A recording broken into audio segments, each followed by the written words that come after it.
Welcome to eternal study. आज है 29 जुलाई 2020 और 29 जुलाई 2020 से करंट अफेयर्स के जितने भी इंपॉर्टेंट क्वेश्चन बनते हैं आज हम इस वीडियो में डिस्कस करेंगे। तो चलिए स्टार्ट करते हैं। आज का पहला क्वेश्चन, कोविड-19 रैपिड टेस्टिंग फैसिलिटी किसने शुरू किया है? तो इस क्वेश्चन का सही उत्तर ऑप्शन है डीआरडीओ ने। डीआरडीओ ने आईसीएमआर यानी कि Indian council of medical research के साथ मिलकर कोविड-19 रैपिड टेस्टिंग फैसिलिटी शुरू किया है। अभी कोविड-19 रैपिड टेस्टिंग फैसिलिटी है क्या? तो नाम से ही क्लियर हो रहा है कि रैपिड टेस्टिंग यानी कि ये कैपेसिटी जो है कोरोना वायरस टेस्टिंग की, उसकी कैपेसिटी को इंक्रीज करेगा। अब शुरू कहाँ किया गया है? तो लद्दाख में ये शुरू किया गया है। अब शुरू किया गया है डीआरडीओ के द्वारा। तो डीआरडीओ का फुल फॉर्म क्या है? Defence research and development organisation. इसका हेडक्वार्टर कहाँ है? तो इसका हेडक्वार्टर है नई दिल्ली। और इसकी स्थापना कब हुई थी? तो 1958 में। और इसके वर्तमान में एडमिनिस्ट्रेटर कौन है? तो जी सतीश रेड्डी।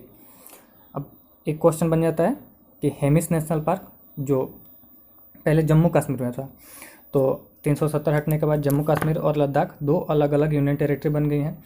तो हेमिस जो पहले जम्मू कश्मीर में था अब वो लद्दाख में आ गया है। तो हेमिस नेशनल पार्क जो स्नो लेपर्ड के लिए फेमस है, तो वहाँ से आप याद कर सकते हैं। चलते हैं अगले क्वेश्चन पे। क्वेश्चन नंबर 2, रोजगार बाजार पोर्टल किसने लॉन्च किया है? तो इस क्वेश्चन का सही उत्तर ऑप्शन है अरविंद केजरीवाल। ये कौन है? तो दिल्ली के वर्तमान में मुख्यमंत्री हैं, उन्होंने रोजगार बाजार पोर्टल शुरू किया है। तो क्यों शुरू किया है? तो ये जितने भी जॉब सीकर हैं उनको ये जॉब प्रोवाइड कराएगा और इसका मेन ऑब्जेक्टिव या पर्पस है दिल्ली की इकोनॉमी को बूस्ट करना। अब बात है दिल्ली की, तो दिल्ली की रिसेंट करंट अफेयर्स एक बार रिवाइज कर लेते हैं। दिल्ली में हाल में 5T प्रोग्राम शुरू हुआ था, ऑपरेशन शील्ड शुरू हुआ था कोरोना वायरस के लिए, और आयु रक्षा भी कार्यक्रम दिल्ली पुलिस के द्वारा शुरू किया गया था, और door to door ration distribution भी दिल्ली गवर्नमेंट ने शुरू किया था। अब 2019 दिसंबर में विश्व की सबसे ज़्यादा पॉल्यूटेड सिटी की लिस्ट में टॉप पर दिल्ली रहा था। और कुछ दिन पहले आईआईटी दिल्ली ने कोरोना वायरस टेस्टिंग किट, सबसे सस्ती corona virus testing kit develop की है आईआईटी दिल्ली ने। अब दिल्ली की बात है तो दिल्ली के लेफ्टिनेंट गवर्नर कौन है? तो अनिल बैजल। चलते हैं अगले क्वेश्चन। क्वेश्चन नंबर 3, किस राज्य ने अपने एक सड़क का नाम लालजी टंडन के नाम पर रखा है? तो इस क्वेश्चन का सही उत्तर ऑप्शन ए उत्तर प्रदेश। यूपी में एक सड़क है जो लखनऊ और हरदोई को जोड़ती है, उसका नाम बदलकर टंडन मार्ग रखा गया है। और उसी सड़क पर एक चौराहा है, उसका नाम भी बदलकर लालजी टंडन चौराहा रख दिया गया है। तो ये लालजी टंडन ये हैं कौन? ये मध्य प्रदेश के गवर्नर थे। इनके कुछ समय से काफ़ी ज़्यादा तबीयत खराब थी, तो उसकी वजह से इनका निधन हो गया। तो उन्हीं को याद करने के लिए या याद रखने के लिए उनकी मेमोरी में उत्तर प्रदेश में एक सड़क है, उसका नाम बदलकर इनके नाम पर रख दिया गया है। अब बात है नाम बदलने की, तो उत्तराखंड में एक शहर है नया रायपुर, तो उसका नाम बदलकर अटल नगर रख दिया गया है। अब बात है उत्तर प्रदेश के, तो ये है मैप में उत्तर प्रदेश। उत्तर प्रदेश के वर्तमान में सीएम कौन है? तो योगी आदित्यनाथ। और गवर्नर कौन है? आनंदीबेन पटेल। और उत्तर प्रदेश की कैपिटल कहाँ है? लखनऊ। तो यहाँ से भी एक इंपॉर्टेंट क्वेश्चन बनता है। तो लखनऊ में है दुधवा नेशनल पार्क और पीलीभीत टाइगर रिजर्व। ये बहुत इंपॉर्टेंट है, काफ़ी एग्जाम में पूछा भी गया है। और अब बात है लखनऊ के, यह उत्तर प्रदेश की राजधानी लखनऊ गोमती नदी के किनारे स्थित है, ये मैंने बता दिया। अब उत्तर प्रदेश, इसके बारे में कुछ जानते हैं। उत्तर प्रदेश का राजकीय पशु क्या है? तो बारहसिंगा। राजकीय पक्षी क्या है? सारंश या क्रोंच। राजकीय पुष्प क्या है? तो पलाश। और राजकीय वृक्ष क्या है? तो अशोका वृक्ष। और कुछ समय पहले यूपी ने ही गौ हत्या कानून में संशोधन किया है, तो ये भी इंपॉर्टेंट क्वेश्चन है।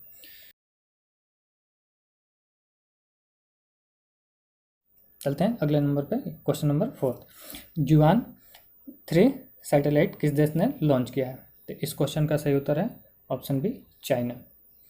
अब ये है क्या? तो ये एक जुआन-3 एक हाई रेजोल्यूशन मैपिंग सैटेलाइट है जिसको चाइना के स्पेस एजेंसी CNSA ने लॉन्च किया है। तो CNSA क्या है? तो चाइनीज नेशनल स्पेस एडमिनिस्ट्रेशन। क्या है? Chinese national space administration. इसकी स्थापना कब हुई थी? तो 1993 में। इसका हेडक्वार्टर कहाँ है? तो चाइना के बीजिंग में। और वर्तमान में इसके एडमिनिस्ट्रेटर कौन है? तो जांग केजियान। स्पेलिंग है ZHANGKEJIAN, जांग केजियान। कुछ दिन पहले ही मैंने बताया था चाइना ने सिंगयान 201 और 202 को सैटेलाइट का सफलतापूर्वक सैटेलाइट को लॉन्च किया था। और चाइना ने ही हाई स्पीड मैंगलेव को भी लॉन्च शुरू किया था। अभी हाई स्पीड मैंगलेव क्या है? तो चाइना की बुलेट ट्रेन है, उससे लगभग 2 गुना ज़्यादा इसकी स्पीड है, तो उसको चाइना ने शुरू किया था। अब बात है चाइना की, तो चाइना की कैपिटल क्या है? तो चाइना की कैपिटल है बीजिंग। उसके वर्तमान में प्रेसिडेंट कौन है? तो शी जिनपिंग। और चाइना की कैपिटल करेंसी क्या है? तो उस चाइना की कैपिटल करेंसी है रेनमिनबी। अब यहाँ पे कुछ मैंने इंपॉर्टेंट चीज़ें नोट डाउन की है, इसको भी एक बार देख लेते हैं। लॉन्ग मार्च 5 रॉकेट का सफलतापूर्वक लॉन्च किया था लॉन्ग मार्च 5 रॉकेट को चाइना ने। और 19th एशियन गेम्स 2020 ये भी चाइना में ही होंगे। इसका शुभंकर क्या है? तो स्मार्ट ट्रिपलेट्स। और विंटर ओलंपिक्स कब होंगे? 2022 में, ये भी चाइना में ही होंगे। और 2022 एशियन पारा गेम्स, इसका शुभंकर क्या है? तो इसका शुभंकर है फेई फेई, ये भी 2022 में चाइना में ही होंगे। और चाइना ने ही कुछ समय पहले अपनी नई डिजिटल करेंसी लॉन्च की थी, DCEP। अभी DCEP क्या है? तो डिजिटल करेंसी इकोनॉमिक पेमेंट, इसको चाइना ने लॉन्च किया है। तो चलते हैं अगले क्वेश्चन पे। Question number 5, book the India way strategy for an uncertain world के लेखक कौन है? तो इस क्वेश्चन का सही उत्तर ऑप्शन है डॉक्टर S जयशंकर। ये है कौन? तो ये वर्तमान में हमारे एक्सटर्नल अफेयर मिनिस्टर हैं, 31वें नंबर के एक्सटर्नल अफेयर मिनिस्टर हैं। अब ये बुक जो है ये लॉन्च इनके ऑथर हैं S जयशंकर। तो इसका पब्लिकेशन भी इम्पोर्टेंट बन जाता है। तो इसका पब्लिकेशन क्या है? हाइमर कोलिन। अब S जयशंकर ये इससे पहले, अभी तो ये एक्सटर्नल अफेयर मिनिस्टर हैं, तो इससे पहले ये भारत के US और चाइना में भारत के एम्बेसडर भी यानी कि राजदूत रह चुके हैं। और सिंगापुर में हाई कमिश्नर भी रह चुके हैं। सिंगापुर में भारत के हाई कमिश्नर रह चुके हैं। तब ये 2 टर्म आया, एम्बेसडर और हाई कमिश्नर। तो इनका अंतर भी जानना जरूरी है। तो जो कंट्री कॉमनवेल्थ के अधीन यानी कि अंग्रेजों के अधीन रह चुकी हैं, तो वहाँ पे हाई कमिश्नर अपॉइंट होते हैं। और जो नहीं रही हैं वहाँ पे एम्बेसडर नियुक्त होते हैं। तो ये भी जानना इंपॉर्टेंट था, इसलिए मैंने आपको बता दिया। चलते हैं अगले क्वेश्चन पे। Question number 6, book quest for restoring financial stability in India, इसके लेखक कौन है? तो इस क्वेश्चन का सही उत्तर ऑप्शन है विरल V आचार्य। तो ये हैं कौन? तो ये हैं RBI के फॉर्मर डिप्टी गवर्नर यानी कि पूर्व गवर्नर। ये 23वें नंबर के डिप्टी गवर्नर हैं RBI के। तो बात है RBI की। तो RBI की स्थापना कब हुई थी? तो 1935 में। इसका हेडक्वार्टर कहाँ है? तो मुंबई में। अगला क्वेश्चन है question number 7, SCO health minister digital summit 2020 में भारत का नेतृत्व किसने किया है? इस क्वेश्चन का सही उत्तर ऑप्शन है डॉक्टर हर्षवर्धन सिंह। अब ये डॉक्टर हर्षवर्धन सिंह हैं कौन? तो वर्तमान में हमारे health and family welfare minister हैं। अब ये SCO health minister digital summit 2020, इसमें भारत का नेतृत्व तो डॉक्टर हर्षवर्धन सिंह ने किया है। तो इसको चेयर किसने किया है? ये इंपॉर्टेंट क्वेश्चन है। तो रशियन हेल्थ मिनिस्टर है मिखाइल मुरास्को। उन्होंने ये SCO 2020 health minister digital summit को चेयर किया है। अब बात है SCO की। तो SCO का फुल फॉर्म क्या है? तो शंघाई कोऑपरेशन ऑर्गेनाइजेशन। इसका हेडक्वार्टर कहाँ है? चाइना के बीजिंग में। इसकी स्थापना कब हुई थी? तो 2001 में। और इसके वर्तमान में सेक्रेटरी जनरल कौन है? तो व्लादिमीर नोरोव। चलते हैं अगले क्वेश्चन पे। क्वेश्चन नंबर 8, यूनिसेफ के रिसेंट रिपोर्ट के अनुसार साउथ एशिया में कितने मिलियन बच्चे कोविड-19 की वजह से शिक्षा से वंचित रहे हैं? तो इस क्वेश्चन का सही उत्तर ऑप्शन है 22 मिलियन। अब ये यूनिसेफ की रिपोर्ट है जिसमें ये बताया गया है कि कोविड-19 पेंडेमिक के कारण बच्चों पे क्या इम्पेक्ट पड़ा है।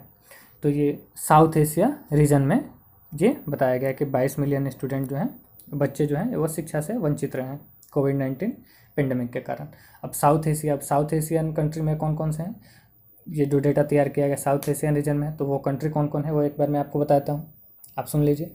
अफगानिस्तान, बांग्लादेश, भूटान, इंडिया, मालदीव, नेपाल, पाकिस्तान और श्रीलंका। एक बार और रिपीट करता हूँ, अफगानिस्तान, बांग्लादेश, भूटान, इंडिया, मालदीव, नेपाल, पाकिस्तान और श्रीलंका। अब 22 मिलियन तो ये साउथ एशिया में हो गए। और वर्ल्ड वाइड कितने हुए? तो 40 मिलियन वर्ल्ड वाइड। अब ये यूनिसेफ की रिपोर्ट है। तो यूनिसेफ का फुल फॉर्म क्या है? तो यूनाइटेड नेशन चिल्ड्रंस फंड। इसकी स्थापना कब हुई थी? तो 11 दिसंबर 1946। इसका हेडक्वार्टर कहाँ है? तो न्यूयॉर्क। इसके वर्तमान में हेड कौन है? तो हेनरिटा H. फोर। अगला क्वेश्चन है क्वेश्चन नंबर 9, सोमालिया के नए प्रधानमंत्री कौन नियुक्त हुए हैं? तो इस क्वेश्चन का सही उत्तर है ऑप्शन है मेहदी मोहम्मद गुलैद। अब ये टेम्पररली ये नियुक्त हैं। इनको नियुक्त किया किसने है? तो इनको नियुक्त किया है मोहम्मद अब्दुल्लाही, जो सोमालिया के राष्ट्रपति हैं। उन्होंने इनकी नियुक्ति की है मेहदी मोहम्मद गुलैद के। और ये कौन है? हसन अली खैरे। ये मोहम्मद गुलैद से पहले प्रधानमंत्री थे सोमालिया के। तो सोमालिया की कैपिटल कहाँ है? तो मोगादिशु, और इसकी करेंसी क्या है? Somali shilling. और इसके वर्तमान में प्रेसिडेंट कौन है? तो यही है प्रेसिडेंट मोहम्मद अब्दुल्लाही। चलते हैं अगले क्वेश्चन पे, क्वेश्चन नंबर 10। ट्यूनीशिया के नए प्रधानमंत्री कौन नियुक्त हुए हैं? तो इस क्वेश्चन का सही उत्तर है ऑप्शन है हिकेम मिचिची।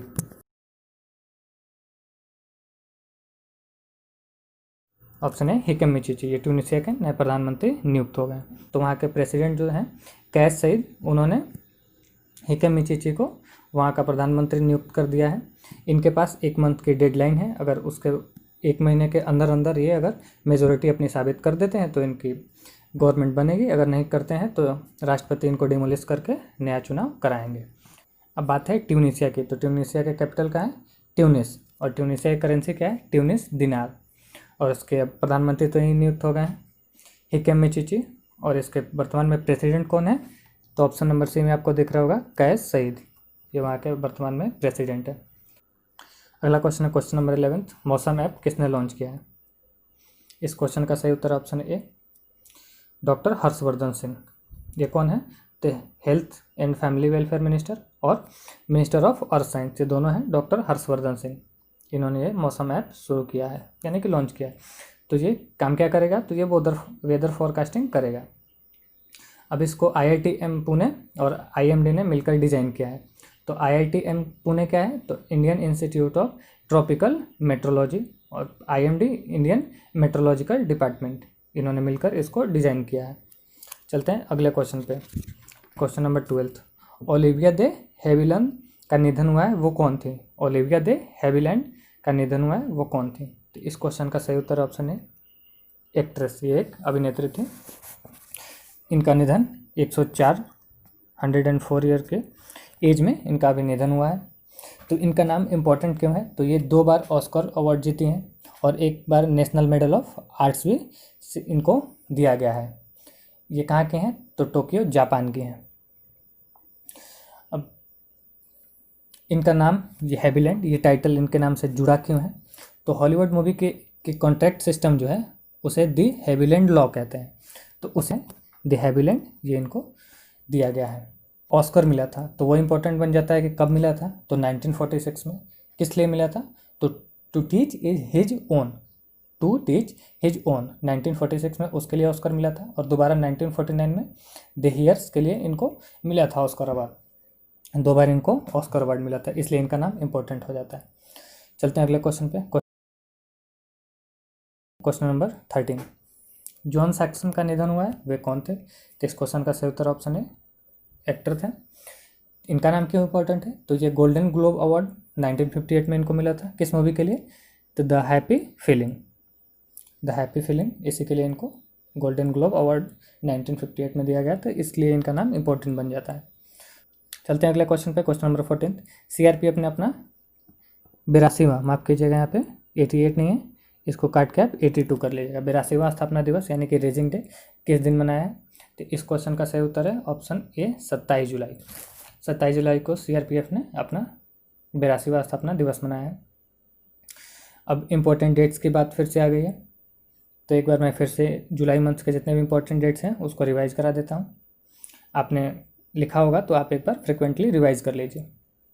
1 जुलाई नेशनल डॉक्टर्स डे, 2 जुलाई को नेशनल चार्टर एक्ट डे, 4 जुलाई को इंटरनेशनल कोऑपरेशन डे, 11 जुलाई को वर्ल्ड पॉपुलेशन डे, 15 जुलाई को विश्व युवा कौशल दिवस, 18 जुलाई को national Mandela day, Nelson Mandela day, 20 जुलाई को वर्ल्ड चेस डे, 23 जुलाई को नेशनल ब्रॉडकास्टिंग डे, और 24 जुलाई को नेशनल थर्मल इंजीनियर्स डे, और इस 27 जुलाई को CRPF का स्थापना दिवस हो गया। बात है CRPF की, तो CRPF का फुल फॉर्म क्या है? Central reserve protection force. इसकी स्थापना कब हुई थी? तो 27 जुलाई 1939 में। तो इसीलिए 27 जुलाई को CRPF अपना स्थापना दिवस मनाता है हर साल। इसका नाम CRPF कब पड़ा? तो CRPF एक्ट 1949 28 दिसंबर 1949 को रखा गया, तब से इसका नाम CRPF है। उसको रखा किसने था? तो होम मिनिस्टर थे उस समय के, स्वतंत्र भारत के पहले होम मिनिस्टर, आपको याद होगा सरदार वल्लभ भाई पटेल, उन्होंने CRPF एक्ट 1949 के तहत इसका नाम रखा था। अब बात है CRPF की, तो CRPF की स्थापना कब हुई थी? 27 जुलाई 1939। इसका हेडक्वार्टर है नई दिल्ली में। इसके वर्तमान में डायरेक्टर जनरल कौन है? तो AP माहेश्वरी। चलते हैं अगले क्वेश्चन पे। Question number 15, new industrial policy for 2020-21 किस राज्य की कैबिनेट ने अप्रूव किया है? इस क्वेश्चन का सही उत्तर ऑप्शन है कर्नाटक। कर्नाटक ने शुरू किया। इसका एम क्या है? तो इसका एम ये है कि 5 लाख करोड़ का इन्वेस्टमेंट करना और 20 lakh employment over next 5 year तक, मतलब 5 साल के अंदर अंदर 20 लाख एम्प्लॉयमेंट और 5 लाख इन्वेस्टमेंट कर देना है इसको, और 20 लाख रोजगार दे देना है 5 साल के अंदर अंदर। अब बात है कर्नाटक के। तो कर्नाटक की कैपिटल क्या है? तो कर्नाटक की कैपिटल है बेंगलुरु। इसके वर्तमान में CM कौन है? तो BS येदियुरप्पा। और इसके गवर्नर कौन है? तो वजुभाई वाला।